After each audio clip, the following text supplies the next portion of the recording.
This is Bloomberg Intelligence. We're really getting into now the streaming arms race. This is looking at that and saying we can really build a nice niche for ourselves. In-depth research and data on 2,000 companies and 130 industries. The dollar is the dominant concept in the planet. I think the acquisition is a natural progression of what Microsoft can do with this technology going forward. Bloomberg Intelligence with Alex Steele and Paul Sweeney on Bloomberg Radio. Over the next hour, we're going to dig inside the big business stories impacting Wall Street and the global markets. Each and every week, we provide in-depth research and data on some of the 2,000 companies and 130 industries our analysts cover worldwide. Today, we're going to take a look at how Fed's hawkishness will likely only add to active mutual funds' nightmare year. Plus, New York's start of recreational marijuana sales early next year can shape the Northeast into an industry power. But first, let's talk about the topic that's stressing everybody out. It's inflation, it's margins, it's earnings. The only person we can turn to for this is Gina Martin Adams, Bloomberg Intelligence Director of Equity Strategy. The main question, Gina, honestly, going forward to the end of this year and next year is how much will inflation eat into earnings, which eats into the P's? Yeah, I think that is one of the bigger questions, Alex. So I would argue that inflation has already started to eat into earnings, has gotten progressively worse over the last year, and may actually start to get a little bit better over the next year if the Fed is relatively successful in easing inflation pressures. If we can get some of the supply constraints that have really plagued the inflation numbers to ease off a bit, we probably will see lower inflation prints, and that may actually be a hidden support to earnings that not very many folks are talking about right now. All right, so talk to us about kind of what we have seen. Where do you think margins can go from here? How much tighter does it have to get maybe before things get a little better? Yeah, so the really interesting thing about margins is, perception versus reality. Perception is that companies are likely struggling. They are struggling relative to expectations, but in general, margins have pretty persistently gone higher up until the last couple of quarters. Year-over-year margins for a few select sectors did fall.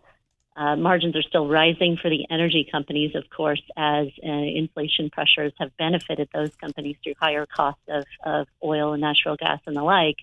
But many of the rest of the sectors have struggled. But net, margins for 2022 will likely still be on par with, if not slightly higher than those for 2021. Much of the adjustment process that we've gone through in the earnings stream has really been about expectations.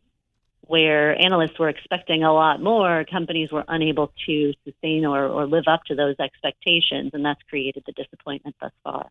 So what's going to be the support? Is it going to come from the pricing side not getting as crazy or the demand side being better than we think? Yeah, I think it's got to be a combination of both, frankly. I think that this is what the market is going to struggle with for the next several months is how can we accomplish the combination of both of those things happening in order for margins to reach new highs into 2023?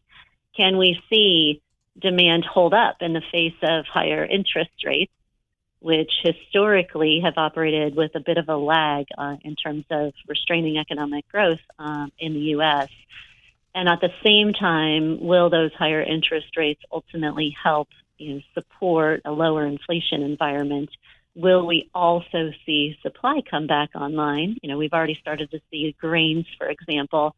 The outlook for grains has improved a little bit over the course of the last 6 months. Will we see the outlook for energy at large also start to improve? Metals production start to improve. Semiconductor production start to improve into 2023 because that can make a huge difference as well. Unfortunately, I think we're at this point, though, where if demand capitulates entirely and we see a major sort of consumer retrenchment, then that obviously will create pressures on earnings as well. So you've got to see a little bit of both for the outlook to work very smoothly. And the market does not see the prospects for that happening as very likely at this point in time. Can we break down into a sector or market cap perspective, whatever you think is most compelling, like a small cap versus large cap, or on a sector basis on where all of this is most appropriately priced, where we priced enough for the stronger dollar, where we priced enough for sort of inflation peaking out? I think that the small caps probably have gone through a much greater process of absorbing the weaknesses that are evident in the economy, the weakness perpetuated upon them by supply chain constraints, generally higher interest rates, We've seen small caps in a corrective process for a year and a half. Really, the small cap index peaked all the way back in March of 2021. So it's been a full year and a half where small caps have had a chance to absorb the weakening outlook.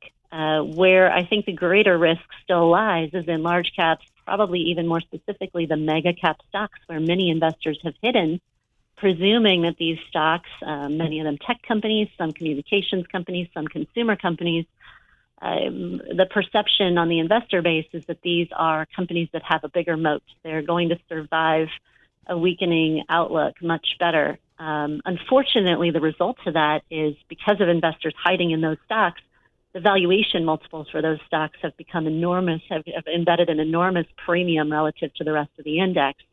So even just the top 5 market cap companies in the S&P 500, for instance, trade at a forward PE ratio that's 50% above the rest of the S&P. If we were to flash back pre-pandemic, the normal premium is closer to 20%. So clearly there's still some risk in the market. I think it's rather concentrated in mega cap stocks where investors have hidden, presuming that these groups are not going to experience any weakness.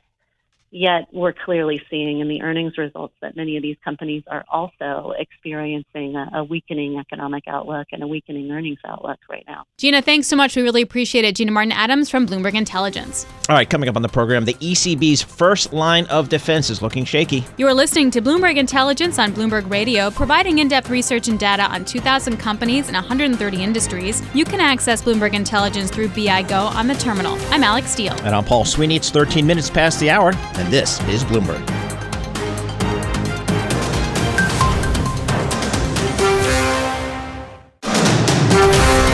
You're listening to Bloomberg Intelligence with Alex Steele and Paul Sweeney on Bloomberg Radio. Well, things are difficult across Europe. We've got looming recession, obviously the war in Ukraine, rising interest rates, energy challenges. The question is, what can the ECB do?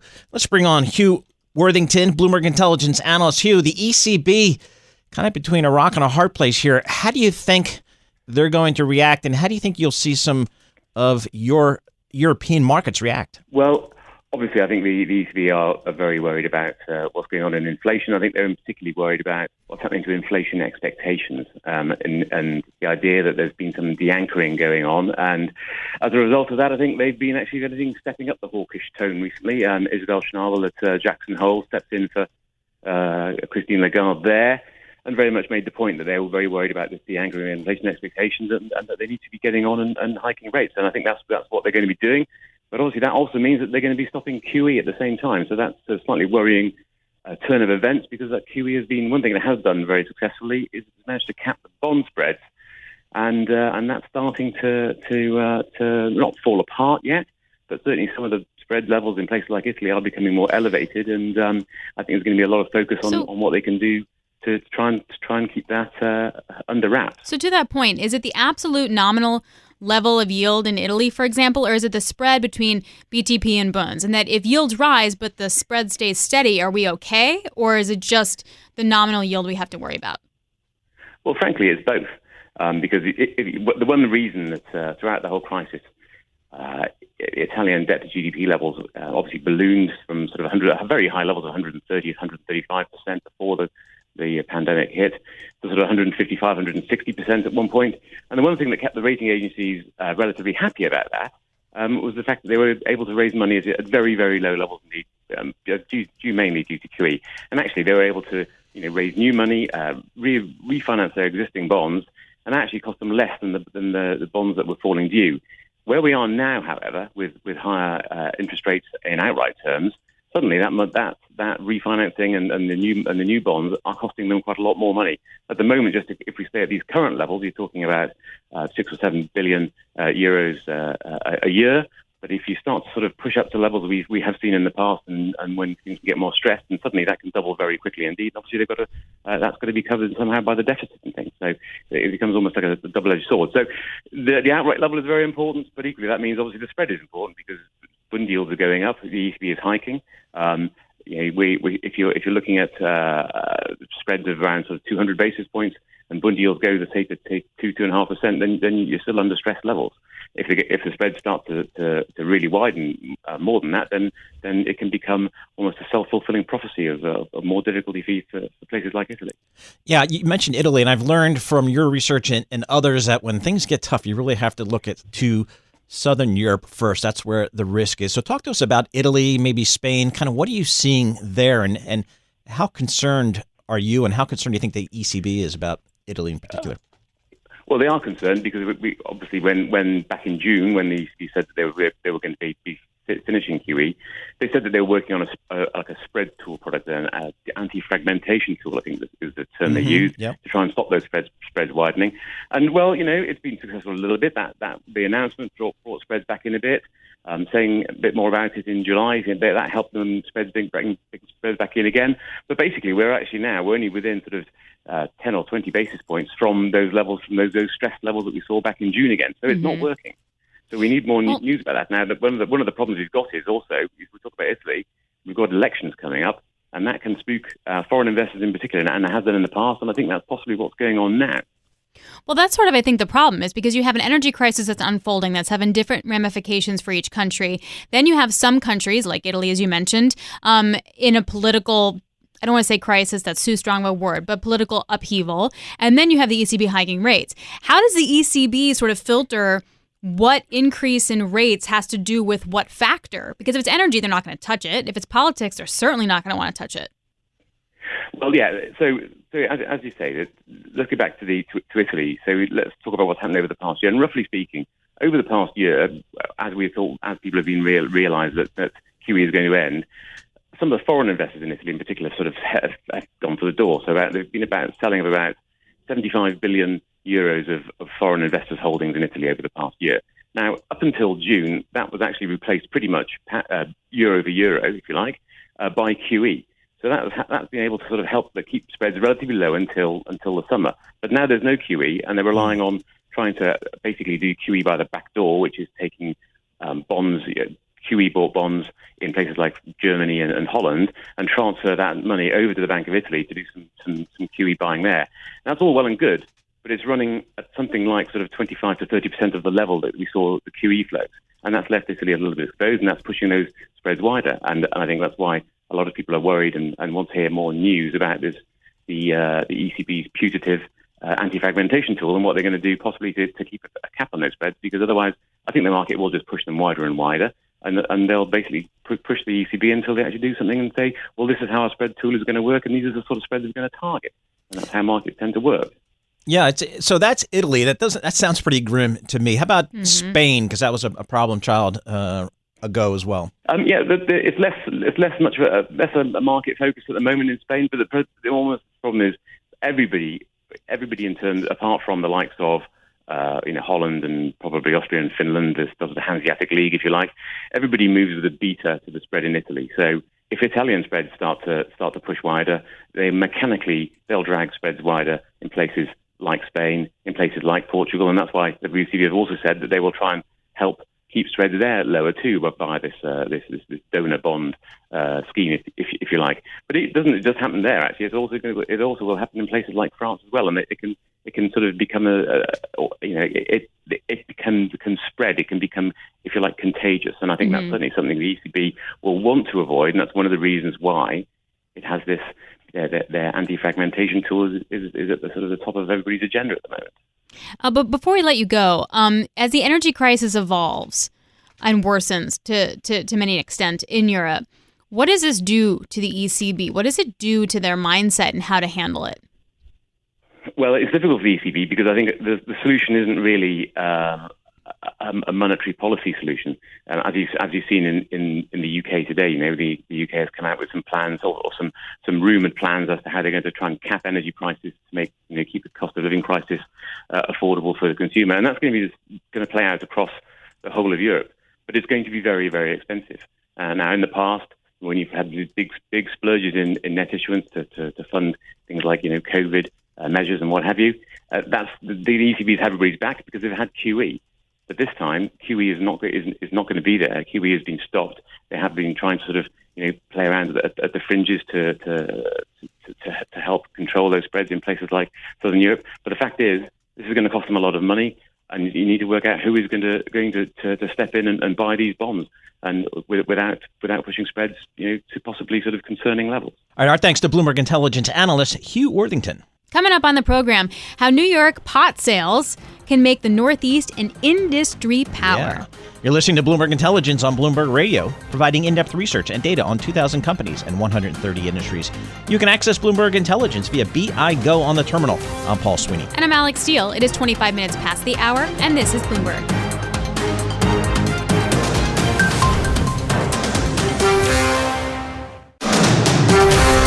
This is Bloomberg Intelligence with Alex Steele and Paul Sweeney on Bloomberg Radio. We'll be here each and every week at this time, tapping into our Bloomberg Intelligence analysts covering some 2,000 companies and 130 industries worldwide. So I don't know about you, but I live in Park Slope in Brooklyn, and like store after store, I see CBD store opening. yeah. I can just imagine once all this becomes legal, it's going to be cannabis, and all the like. Joining us to discuss is Ken Shea, consumer products senior industry analyst. Ken, when New York can kick off cannabis, when does it happen? What will it look like? What's the revenue potential? Yeah, hi, Alex. Well, it looks now that New York State has started to issue licenses under its program that's tilted towards those that have been impacted by cannabis first. It appears by the end of the year, but more likely, more meaningfully, early next year, they're going to be kicking off legal regulated marijuana sales. That's a big deal, really, on three fronts. Just real briefly, first, it means that consumers will finally be able to purchase legal marijuana for recreational use. And that's important because, like most governments, they want to take it from the illicit market. It's presumably safer. It's taxable. From an industry standpoint, there's less of a stigma now that the government is regulating it. The second is that New York has a high population. 14 million adults will be 21 and older and legally able to buy this. Now, that's a lot compared to neighboring states like New Jersey's got 6 million adults. Pennsylvania's got 8 million if and when it legalizes recreationally. And then finally, New York is a very politically influential state, very high in tourism and a place of business for many leading companies, and that could help push the national legalization along. All right, so it's interesting. You're right. New York is a big, big state, and now we've kind of got like a little regional block here. What do we expect? The others, like if New York goes, will Pennsylvania follow? Will Connecticut follow? Yeah, I think so, Paul. That's a good observation in that New York is very influential. I think what expedited their move here is New Jersey legalizing last year for recreational use. I should say earlier this year, but the thought is that neighboring states, they want a piece of the action. Connecticut has already legalized, but they haven't rolled out licenses yet. We think possibly maybe by the end of the year you'll see some sales, maybe next year. Pennsylvania is talking a lot about moving it along. We think that at some point, if you look out to, say, 2026, when a lot of these stores can be normalized and people start getting accustomed to buying it this way, These four states could be generating over $8 billion in regulated sales. That's kind of a big deal because we think at that point it could represent nearly 20% of all national sales, 4 states. Wow, that's huge. What companies are poised to benefit the most? And does it matter that the feds are not on board with this thing? Well, the 4 states that already have entrenched positions in these states include some of the big guys like Cresco Labs and Curaleaf Holdings, Green Thumb Industries, Verano, to name a few.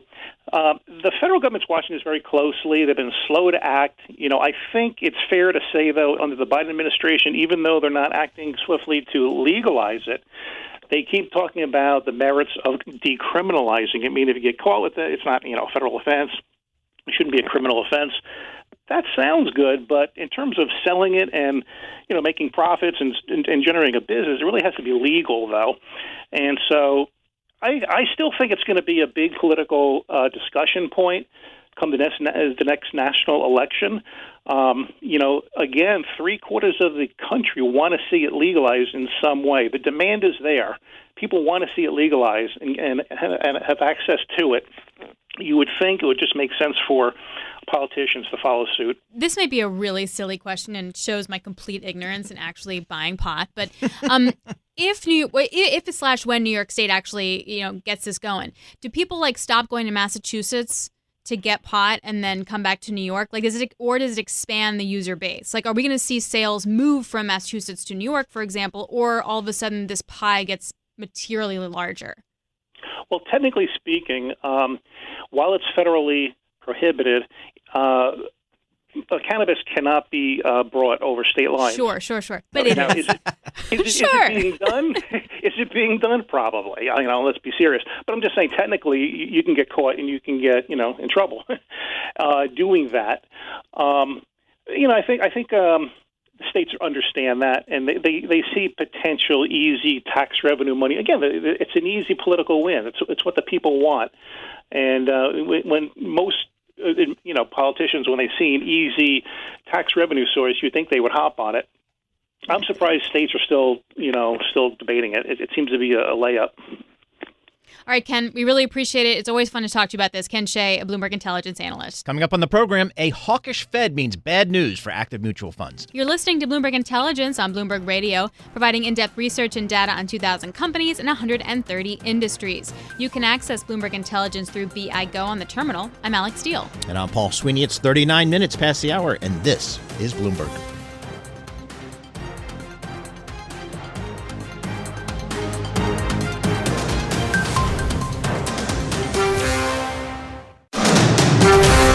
You're listening to Bloomberg Intelligence with Alex Steele and Paul Sweeney on Bloomberg Radio. Big theme of the market is hawkish central banks and a hawkish Fed in particular. Now, if you ask any strategist, a U.S. equity strategist, it's going to be really hard for them to know if we've seen the lows, if we're going to go higher, and how to trade the next few months. So imagine how hard it is to be an active mutual fund. Here to break it down with us is Eric Balchunas, Bloomberg Intelligence, a senior ETF analyst. Eric, if I'm an active mutual fund guy, am I really stressing it right now?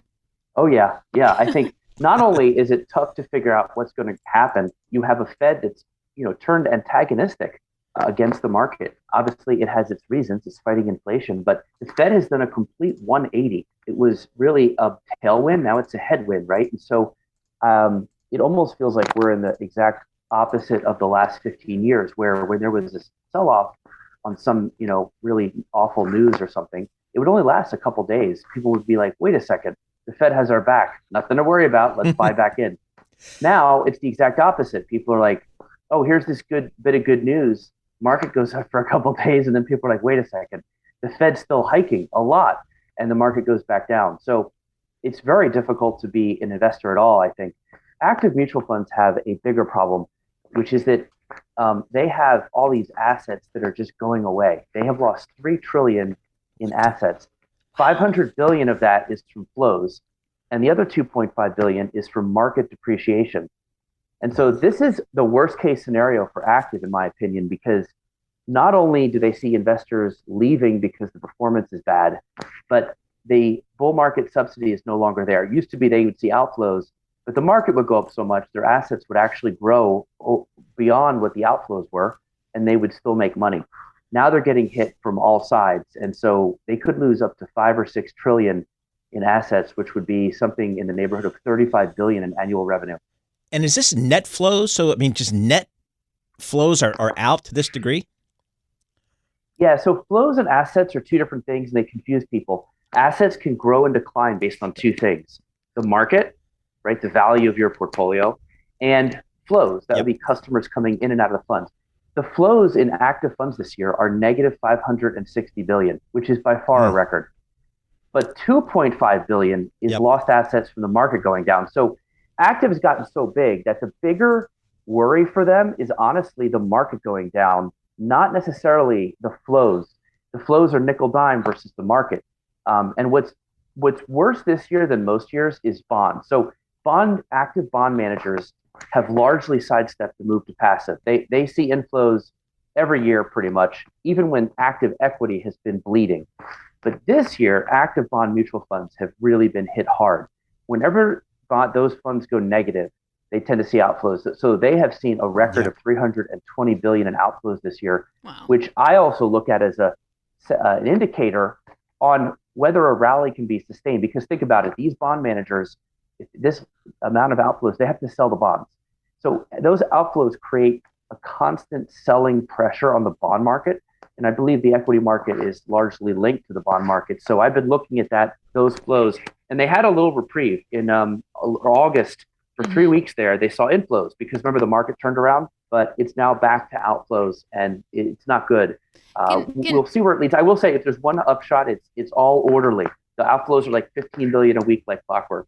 2020, that was not orderly. They saw 90 billion come out in 2 weeks straight, and that was where things got really scary. Okay, well, so I will say at least it's orderly. Well, if it's orderly, then like what does that tell you? That like we just have to find stability here, that something needs to happen, like we need to reach peak Fed hawkishness for this to kind of settle? Yes, that's my theory. I mean, the problem with the Fed right now is that, how everybody is looking at year over year inflation.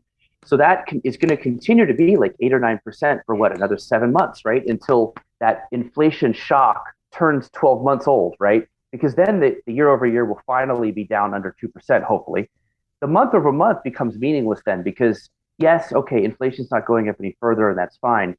But the year over year is probably going to be shockingly bad until the 12 months go from that first print. So I'm not totally sure how this gets any better until that, year passes. I do think potentially the market prices in all that, and then they start to see the light out of the end of the tunnel, maybe a couple months before that. I'm not sure. Again, I would leave that to an economist, but it would only stand to reason that as long as the Fed is fighting inflation this aggressively, it's just going to be very difficult. And you're going to have to just pick your spots and hope to, that you get a good trade here and there. But I would just say that I also am a zoomer outer, and I do look at the big picture. I'm a zoomer. I'm proud of it, which is basically somebody when someone shows you a nasty chart of year to date, I'm like, wait a second, let's zoom out here. You look back the last 10 years, the S&P has still, even with this year, returned an annualized average of 13%. You're only supposed to get 8 or 9%. That's the deal. That's the risk annualized return that you expect to get for the risk you take. So we're still playing with house money here. So I do think if you take that long view, whether you're active or passive, I think it helps you calm you down a little bit because we were up like 20% a couple of years there, way beyond what you're supposed to get. So some of this is all just sort of like basically pricing out the Fed put. All right. Oh, interesting. Stuff. So less like where we are now, but like the pricing. Interesting. All right, Eric, thanks a lot. Super appreciate it. Bloomberg Intelligence, the Zoomer Outer analyst, Eric Balchunas. All right, from mutual funds to mortgage-backed securities. One of the things we learned back in the great financial crisis is the quality of the mortgages in those mortgage-backed securities. You know what? It really matters. Right now, let's bring in Bloomberg Intelligence analyst Erica Adelberg. Erica, what is Fannie Mae and all those good friends, Ginnie Mae and all those good people that you cover, what are they doing? What have they been doing to ensure that the quality of these mortgages is up to snuff? Well, this week, actually, Ginnie Mae has finalized some updated risk-based capital requirements for their seller servicers, specifically for the non-bank issuers, which is the bulk of the Ginnie Mae issuance right now is coming from the what they call independent mortgage banks, the Lakeviews, PennyMacs, Rockets of the world. And they just want to make sure that since these servicers have to forward on any principal and interest the homeowners aren't able to supply, that they can forward that on to the investors. So they've upped the amount of capital they have to hold and other types of eligibility requirements. What does that mean for the market? Like, to make it harder to buy a house, or is it just financing it? It could be a little bit harder for some of the Ginnie Mae classic borrowers, which tend to be first-time homeowners, lower-income homeowners. What Ginnie Mae specializes in, especially in their FHA, Federal Housing Authority loans, is the 95% loan-to-value loans. And for that, the homeowners have to take out a little extra insurance to pay the government to insure those loans and securitize those loans. So it might be a little bit harder for those borrowers to take out loans with the same type of risk requirements. All right, we have rates rising. We have potentially a recession down the road here. How does the MBS market typically behave? How is it behaving now, and kind of what's the outlook given that kind of scenario?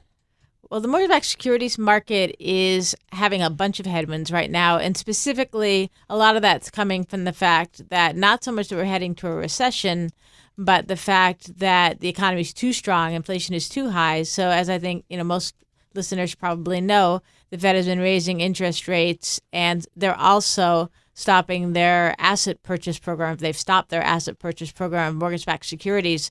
So they're no longer supporting that market. Yep. And as a result, spreads have really widened out, which for the borrower means that the lending rate has really gone up. And for the investor, it means that the securities have done very poorly, both on an outright basis and versus their treasury hedges. Do you think that we're going to see the Fed actually sell this stuff actively in the market? And what's the repercussion there?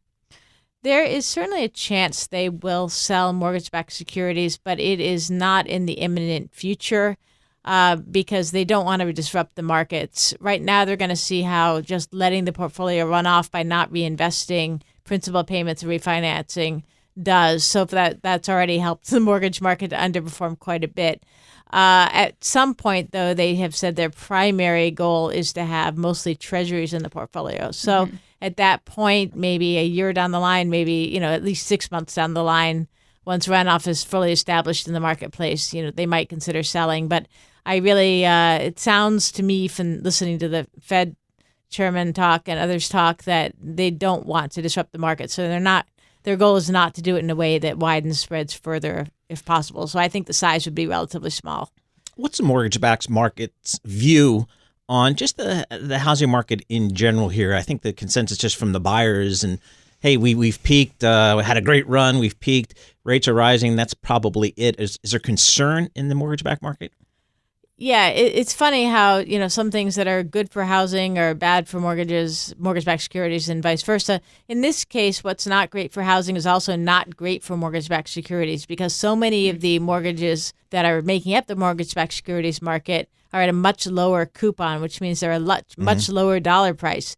And if the housing market slows down, that also means that basic turnover and principal repayment is going to turn over because it's going to slow down a lot because that's related usually when you have a deep discount security to how quickly people will relocate. And at this point, a lot of people are probably locked into their homes. They're not excited about the housing market, so they're probably not likely to move very often, which means it's going to take a long time for that principal to get repaid. It's going to get closer and closer to just the standard amortization schedule, which is very slow. All right, Erica, good stuff on the mortgage market. That's Bloomberg Intelligence analyst Erica Adelberg. That's this week's edition of Bloomberg Intelligence on Bloomberg Radio, providing in-depth research and data on 2,000 companies and 130 industries. And remember, you can access Bloomberg Intelligence via BI Go on the terminal. I'm Paul Sweeney. And I'm Alex Steele. It's 57 minutes past the hour, and this is Bloomberg.